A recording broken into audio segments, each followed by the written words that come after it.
perde um pouco da... sai um pouco da foto, não dá pra bater muita foto. Ai, que futuro, eu ficar aqui filmando esses dois. Bandeirinha do Brasa.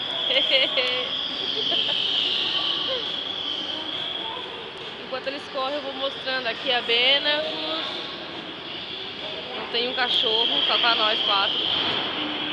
Essa participação da terça-feira é mais feliz. Ai, senhor. A gente trabalha sábado, domingo e segunda pra vir na terça. Pois é. Depois que nunca tem ninguém. Pobre. Ai, gente, olha lá, Sabrina. Gente, lá tem duas loucas tentando fazer Que é uma rabona. Parece um pânico. Essa aqui é a Sabrina. Dá um oi pra ela. Peraí, deixa eu... A cara tava aqui na frente. Ai, gente.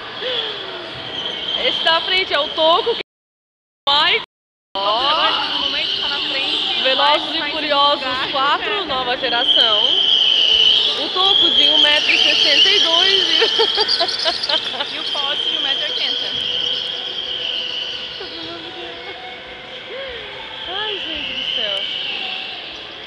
Normalmente eles estão correndo a 120 km. É bom. É. Até parece. O quê? Chega, né, eu acho. Não, né? É, Mas não. uns 80. Gente, eles dão 8 € pra correr 6 minutos. Não, olha que eu... Não, Olha nunca vi, só. né? Não. Eles gostam mais de carro do que...